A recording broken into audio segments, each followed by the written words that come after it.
Have you missed us? Well, if you have, then we are back. We are back with another edition of MMA from London to LA. My name is Callum, joined by the one, the only, the MMA professor, Colin Crandall. Colin, it's been a while. I've missed you, bro. How you doing? Doing great. Missed you too, bro. Always great to work with you. Hanging in there, man. Keeping it going, man. Keeping on pushing on as we all have to do. Got to be sticking, moving, jabbing, and once in a while seeing if we can land something with that trusty overhand right. So always Indeed. glad to be here. Like I always say, my man here's got the wrestling of Sanderson, the looks of the top male model, the charisma of the top movie star, and the brains of the greatest mind in combat sports. Always happy to chop it up with my brother from another mother, Callum Sanderson. My guy. And look, I've got to say it as well off the bat, you're looking great, man. Looking in fantastic. Thank you. Keeping it going a little bit there. Look at that. There's the guns. There we go. Love to see it. Love to see it. Thank you, bro. We got some stuff to talk about. Carlos Prates is making waves at 170 pounds with a fantastic win over Neil Magny. But we also have to speak about what is considered to be one of the most controversial fights upcoming of the year between John Jones and Stipe Miocic. And then as a co-main event, you've got Michael Chandler, who's been out waiting for the Conor McGregor fight, taking on in the rematch with Charles Oliveira.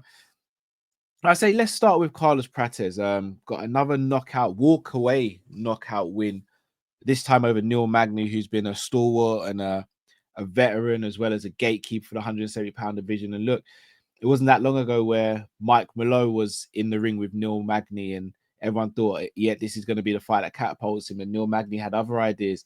This time, though, Neil Magny was powerless to do anything against Carlos Prates. Do you think Carlos Prates is potentially one of the new threats at 170 pounds? Yeah, I was wondering what he'd be able to do as well as Michael Morales had done recently against Magny, and he did. Definitely a threat, definitely a tough guy. There was some controversy people didn't see where Magny got hit, but he did get hit just in the top quarter. Yeah, that soft part of the head, right? Yeah, and wherever you get hit in the head, where it's in the slower jaw, which is always a good spot for a knockout, or here, or here, or here, it's all part of your head and can rock you. Magny did so much of what he's done for years for the first 9/10 of that round, which is frustrate his opponent with his craftiness and his length and his ability to shut down and stifle his opponent. But he used to be able to do that for 3 to 5 rounds, as I mentioned in an article I wrote on X. But on this occasion, it was not quite one full round.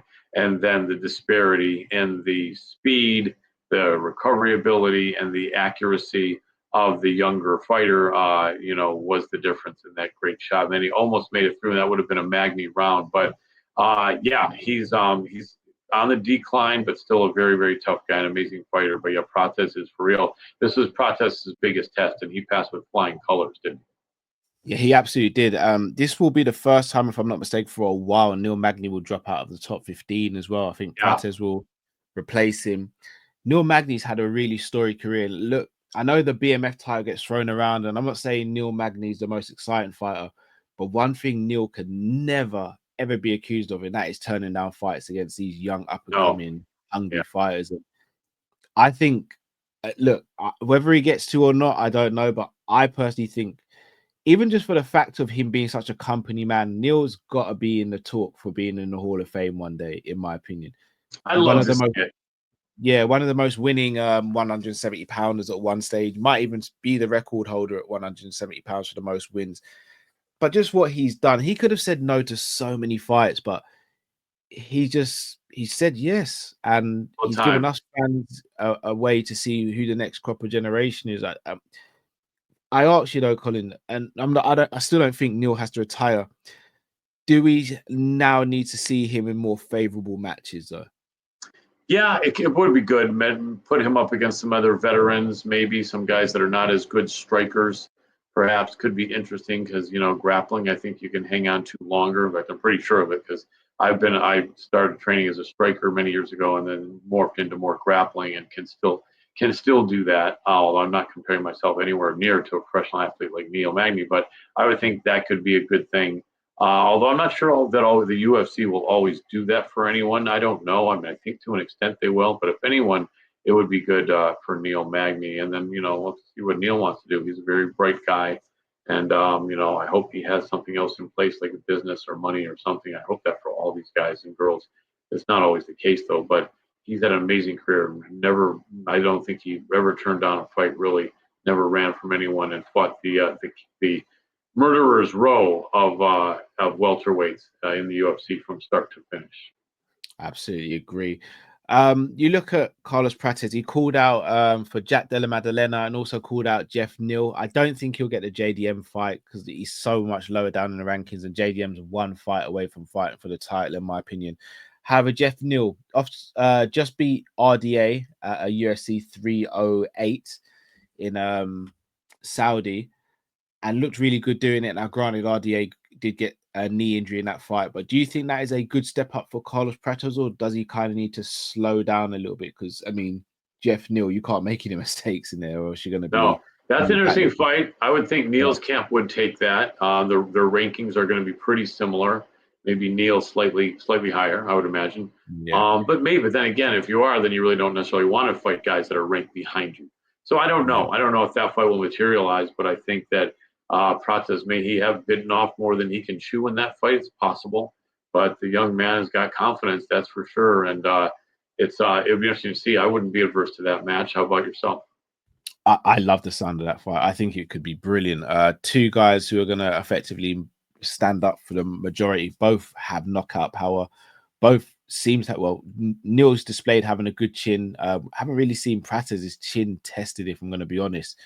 But two top level fighters. I mean, Jeff Neal's ranked number 10. I presume Prates will probably go in at around 13 or 14 potentially. I think it makes sense. Yeah.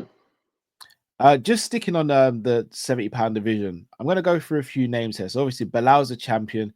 You've got Shavkat, Sean Brady, JDM, Ian Gary, Buckley, Jeff Neal, Michael Morales, Venom Page, and now Carlos Prates. Is this slowly becoming the most exciting division? Even if they're not the biggest, best names, is this becoming the most exciting division in the UFC?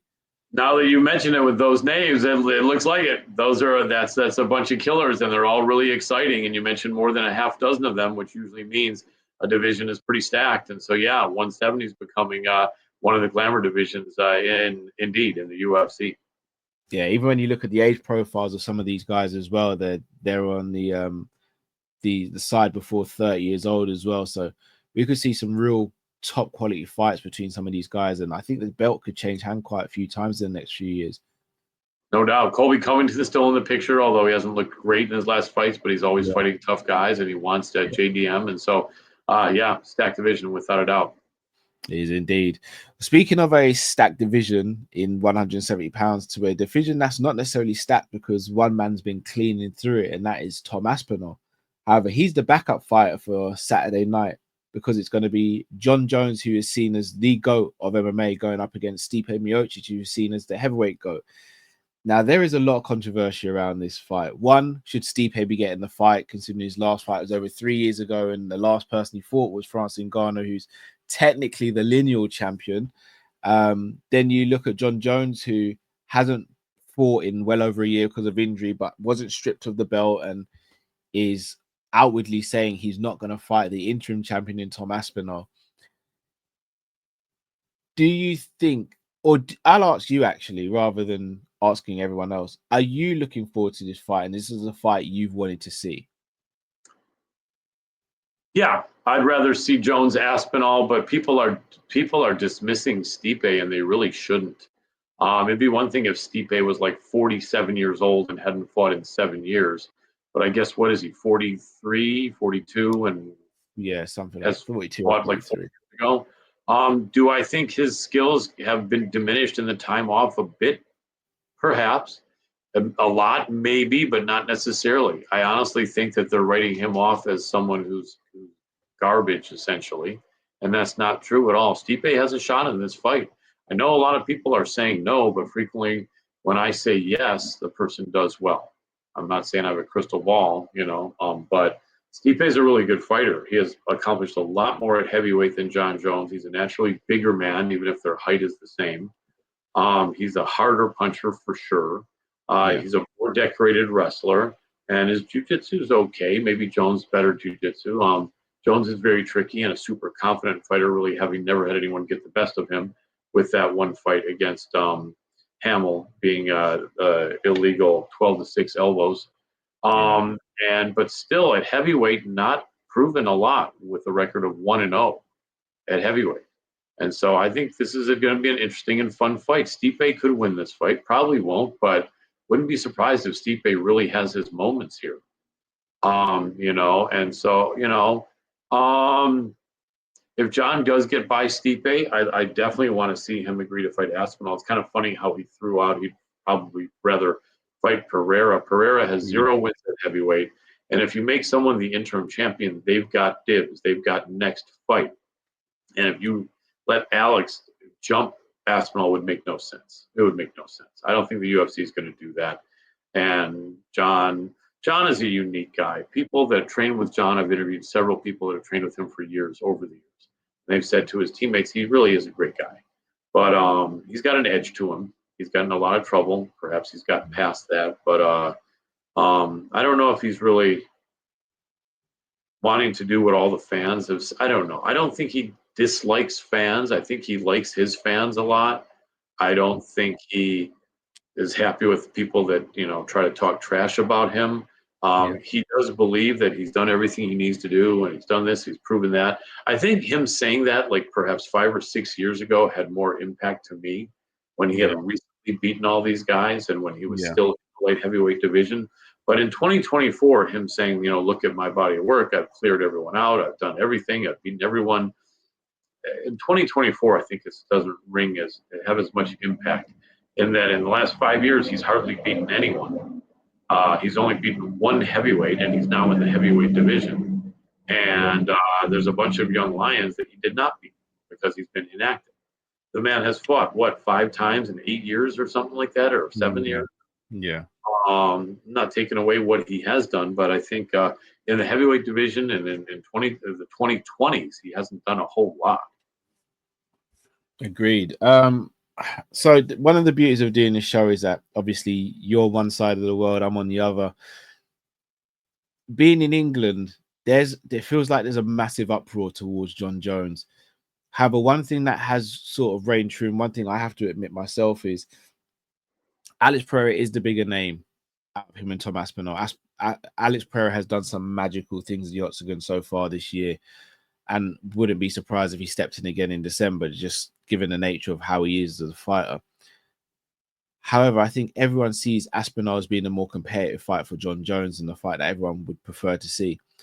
However, I've been going back and forth with a few other content creators and people who love MMA, and they keep on saying that Aspinall has to trash talk John Jones or almost put on a persona to get the fight. I actually disagree, and I want to run this past you to see what you think, because you would have probably been around John Jones at some of these press conferences, etc. Yeah. I don't think at this stage of his career, trash talking John Jones is going to make sense. One, because he knows he can step away whenever he wants. Two, I don't think it's in Aspinall's nature, so it's going to look really rehearsed and it's not going to look genuine. It's going to look, I think it will fall flat. Of course. Yeah. I think Aspinall should take the route of dismissing Jones and playing to his ego that way. So, say for example, like he'll be asked questions this week. He's the backup fighter. So, let's say someone wants to go to Aspinall. Do you think Jones will fight you after he fights Stipe if he were to get the win? If I'm Aspinall, I'd probably answer the question along the lines of, if Jones is smart, he probably won't take the fight because he's getting old now. He's not the same fighter he used to be. So there's no point me going in there and washing John Jones. I'm going to tarnish his legacy, and he won't want that. So I know why he's not taking the fight. It makes sense. I think something like that would actually make John want to actually fight Aspinall more than Aspinall trash talking. I don't know if you agree or disagree. I like that. I can see that. I think that might be the best angle if there was going to be anything at all he could do to make that happen, or push John or goad him or get under his skin. Probably something like that. He could even say John's not really relevant anymore.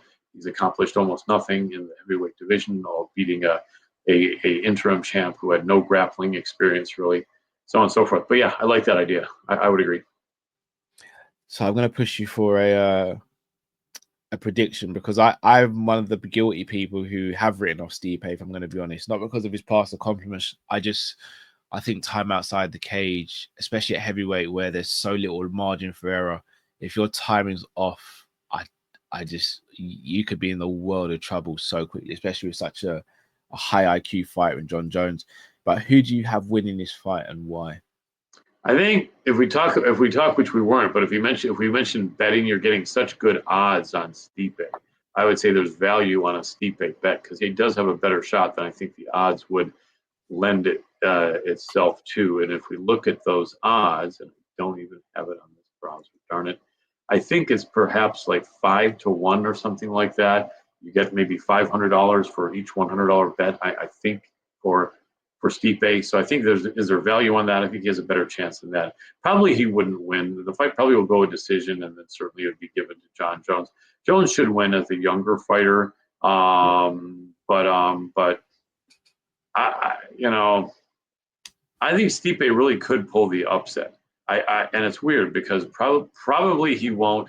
John should win this fight. So I'm going to go ahead and say that, but I'm going to say I would not be shocked if Stipe wins. There's value on Stipe. And I think if you bet and lay all those odds on Jones, then you're going to be nervous at some point. I think that probably the way that John could win is if Stipe's timing is so bad that John just, Muhammad Ali's him a little bit and keeps touching him up and maybe oblique kicks him, maybe hurts his leg a little bit, and possibly can get him down and submit him after that, or just beat him up. And then if Stipe's cardio is bad, a lot of people are assuming Stipe is going to come in like a guy in his 50s, and he isn't. It's not going to be that bad, but a question of how bad it's going to be. I don't know. I think that I've got to pick John Jones, but I think Stipe is live in this fight. And I know we differ in that, and most people are on your side on that. But how do you think Jones gets it done then? Probably just staying out of the range and maybe taking advantage of Stipe's being rusty and his reflexes being off, sticking and moving, kicking. Maybe I wouldn't be surprised if John's going to throw in some of the new thing of low leg kicks, and just keeping Stipe maybe off balance and hesitant, perhaps. It's going to be really interesting. A lot of this fight comes down to what Stipe has to offer. If we go back in time, even 5 years, this is a very competitive fight. Very. Right, yeah, because Stipe hits harder. He was fighting a couple times a year, every year. He was only 38 years old. That was a winnable fight for Stipe. He's the bigger man, and he was considered the heavyweight king of the UFC at that point. After a loss to Francis, everyone's like feeling like he's garbage, and he isn't. Just the time off, though, since then, and his age is the question. Yeah. And what was, sorry, your question again was what?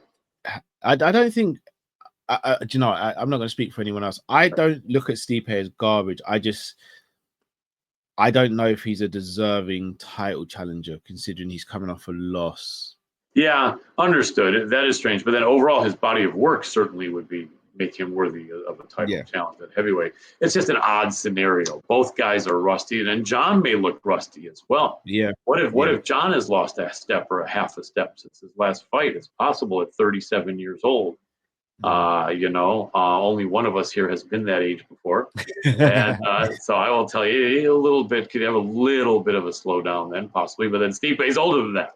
But, it is a question. If Stipe's lost what people thought he's lost, but John has lost a bit, that could even make it more competitive.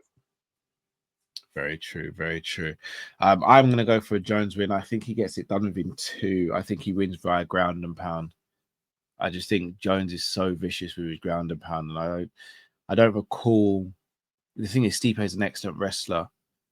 Jones has just got such long limbs, and he's just so vicious when he gets on top. And I don't think me personally, I think in terms of ground and pound, I know Khabib was seen as a monster, but I think John Jones may have the best ground and pound I've seen in MMA. I think Fedor back in the Pride days. That's a point, yeah. Yeah.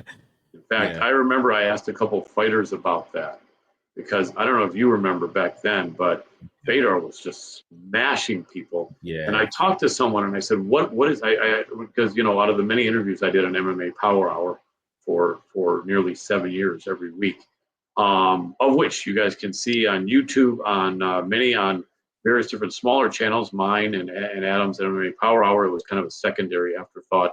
We would put stuff up there, mostly putting stuff up on Facebook, but the Hannibal TV, you can see a lot of our great clips. The Hannibal TV, one of the bigger combat sports channels out of Canada.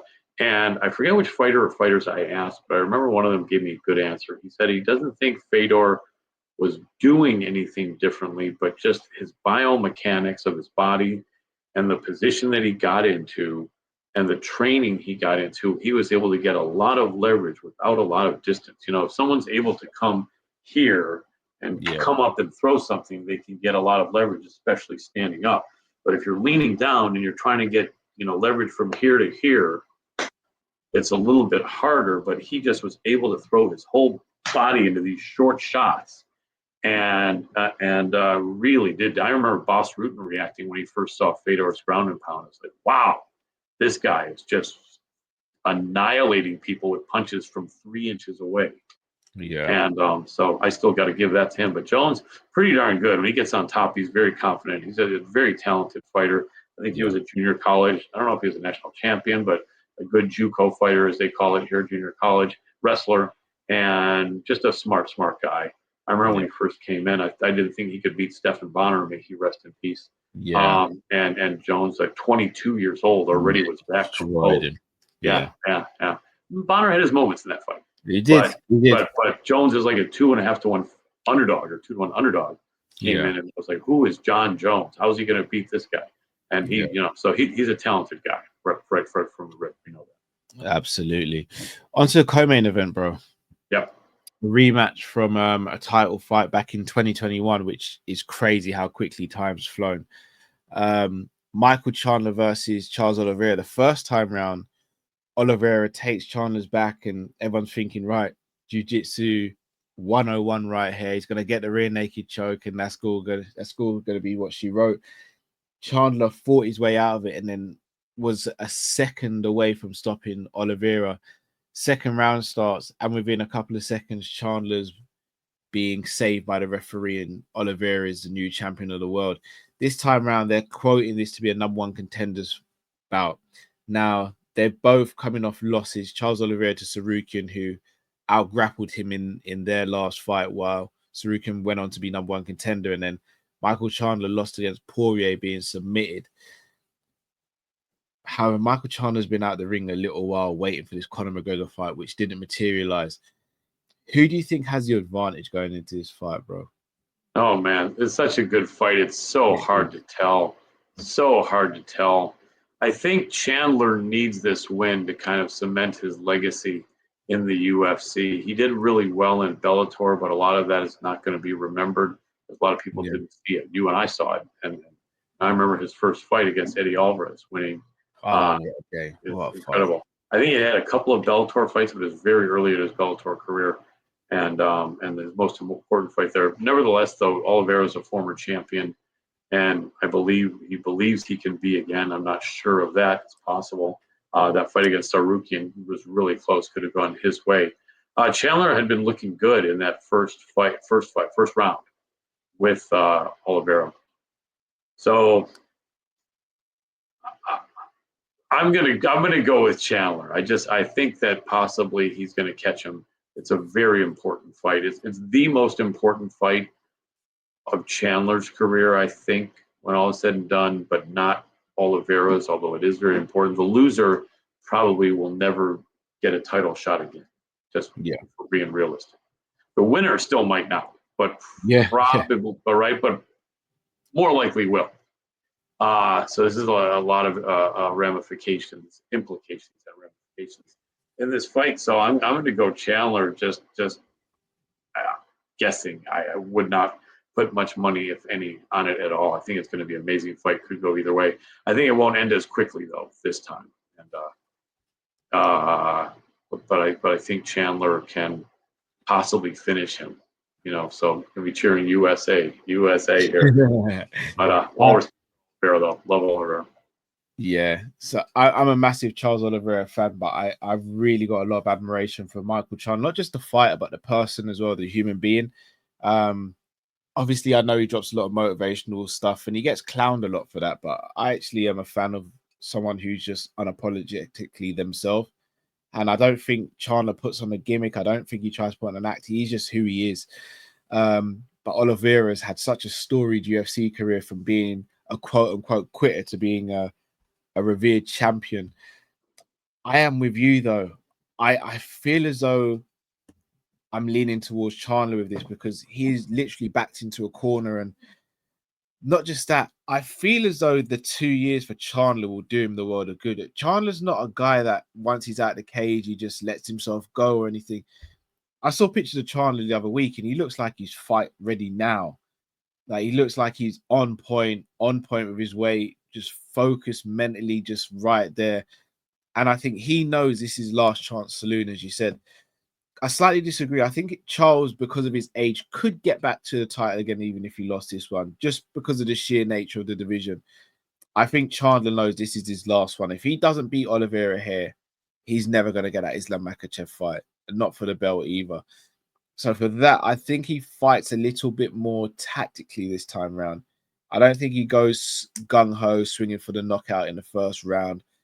I think he's going to try and wear him down with his wrestling and then maybe look for the finish. So I'm actually going to go for a Michael Chandler 4th round stoppage.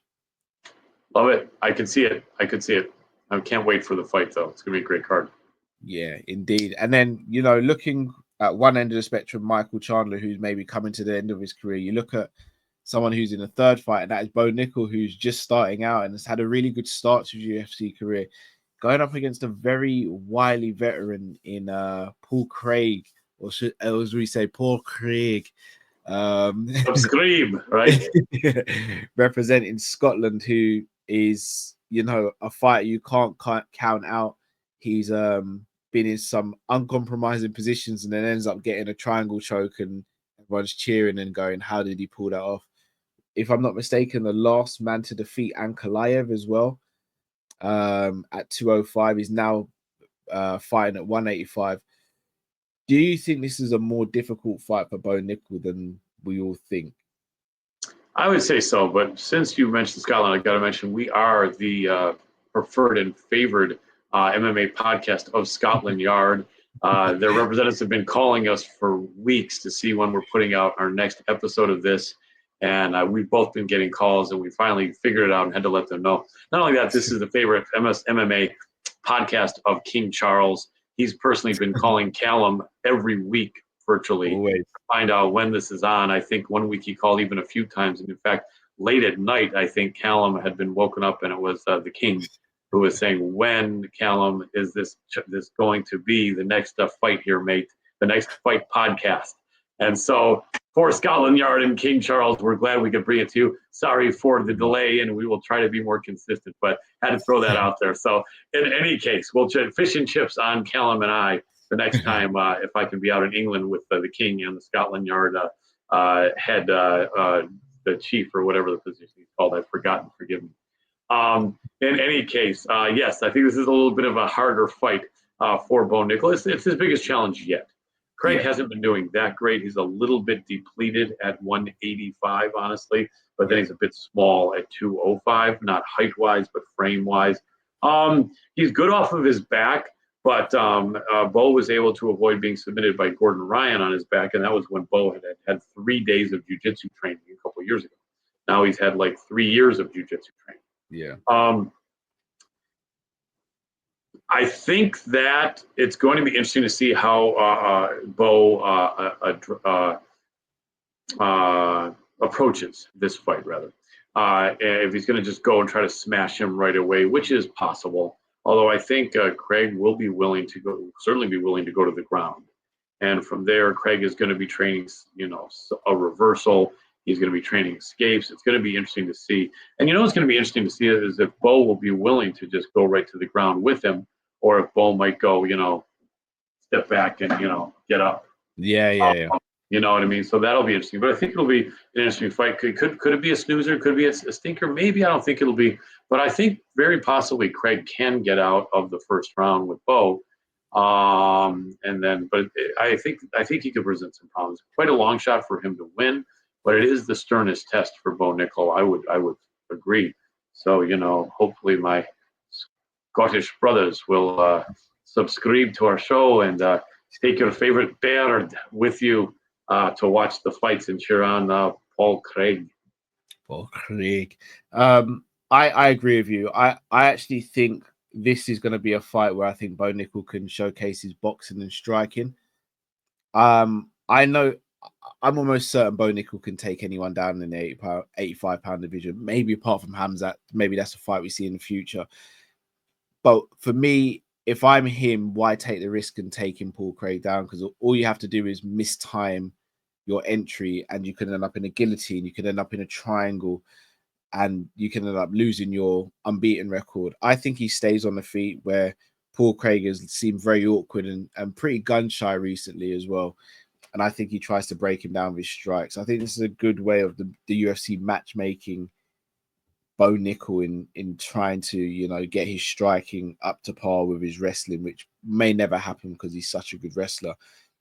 But I look at Paul Craig and I think his only route to victory is his jiu-jitsu, but wrestling's a very good counter to jiu-jitsu, generally speaking. So as much as I'd love to see Craig do it, I think I've got to go with Bo Nickel, and I think it'll be very interesting to see how he's pushed after this fight, should he get the win as well.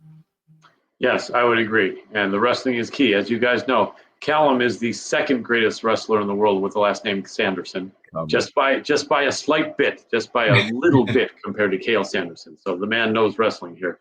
When Callum talks wrestling, he knows it, even being from the UK.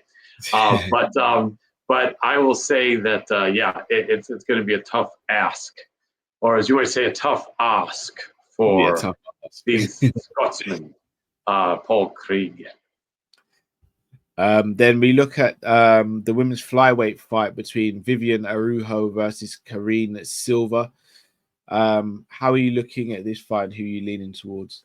Very tough. Viviane Araújo against Karine Silva. Karine Silva, I like. You know what? Karine Silva looks a small bit like my late mother. She perhaps might look a little bit more like your mother than mine, perhaps. Yeah. But my mom had that big curly hair. Karine Silva is certainly a bit darker skin than my mom, but my mom was kind of olive skin. Yeah. And she does look a little bit of like a tough, meaner, but still cute version of my late mother.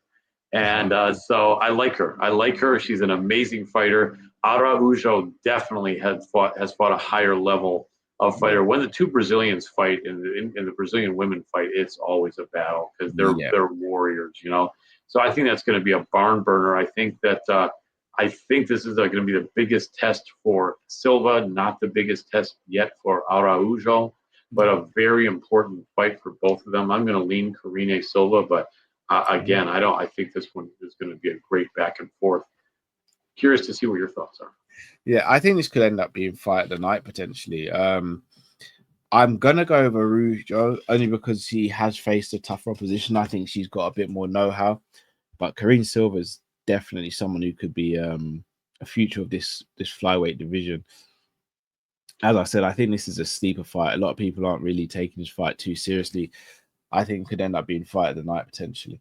I'd love to see it. The women don't usually get that, and I'd love to see that, especially for them to earn it and get it. But yeah, these girls are not in there playing. They're not really trying to get a decision. Sometimes it ends up that way. But the submissions of Karine Silva are legit, as you can get. Completely agree. And then kicking off the card is Mauricio Rufy versus James Lontop. A lot of hype around Rufy at the moment. Do you think that hype is justified? Well, as long as he doesn't get put in any girls' drinks, we can't get back to the 90s. We can't get back to the 90s with those roofies and those drinks, can we? Nonetheless, probably Rufy. I must admit I haven't looked into that so much, but I'm thinking perhaps Rufy.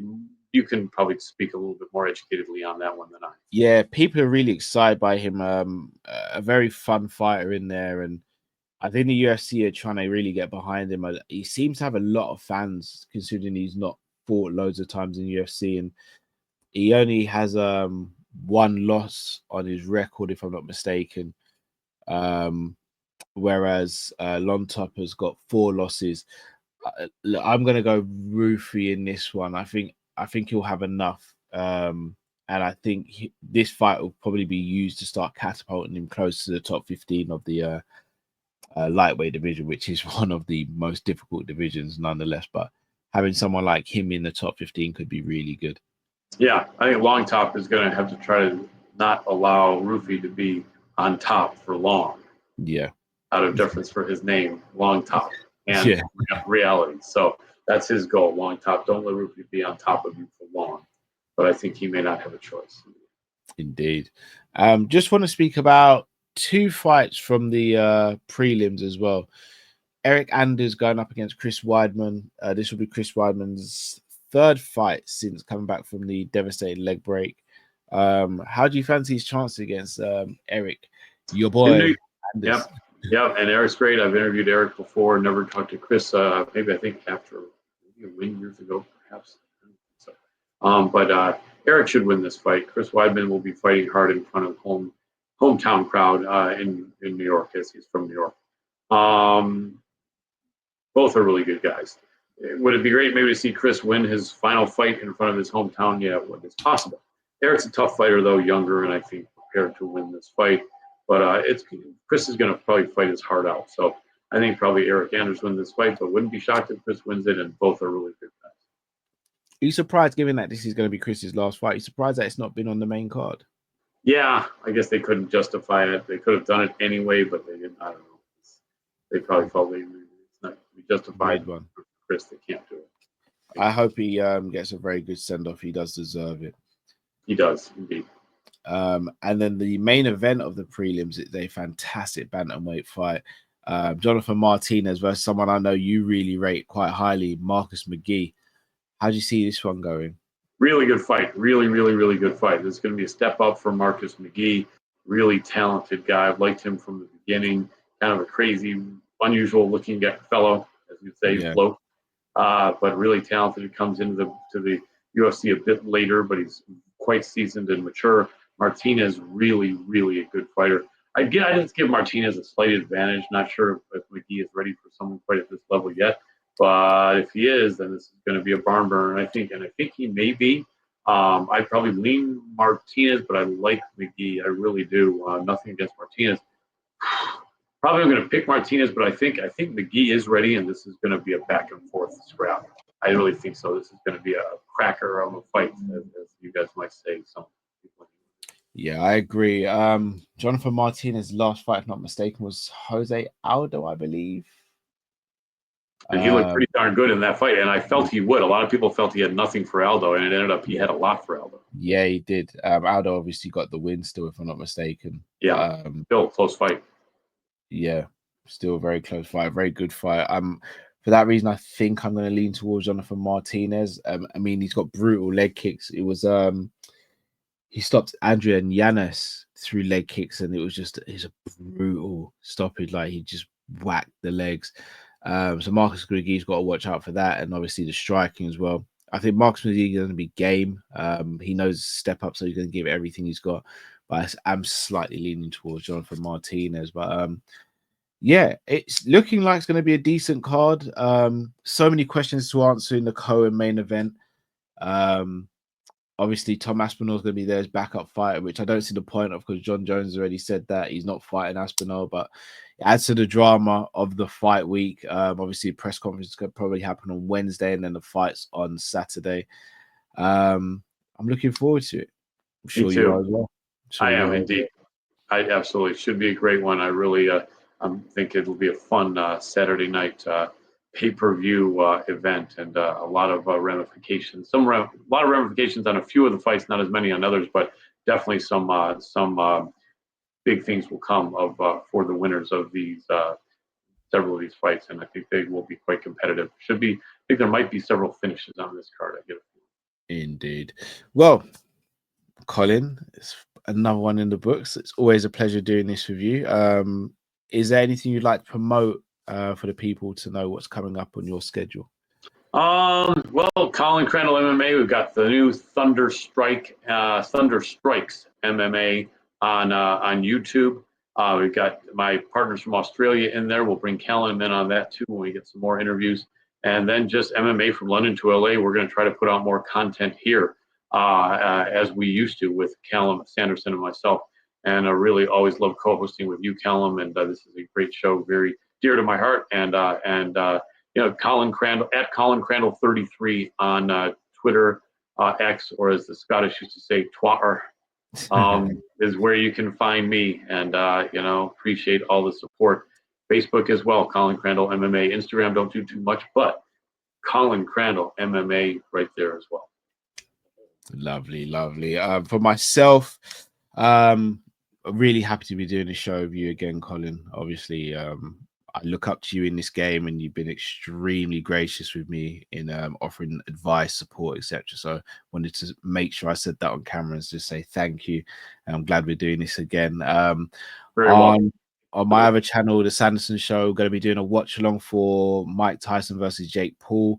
And also, I'm going to be doing a watch along for UFC 309 as well. Hopefully, Mike Tyson can get the job done. I'd love to see it. Favorite fighters of all time. Yeah, so hopefully he gets the job done and gets the win there. And then, UFC 309, early hours of Sunday morning in the UK, Saturday night for our friends in America. So yes, people, this has been another one in the books. Please make sure you smash the like button, subscribe if you're new to the channel. This has been MMA from London to LA. Colin, as always, you're an absolute genius. Thank you so much for joining. Till we see you next time, everyone. Take care. Speak soon. See you guys soon. Peace.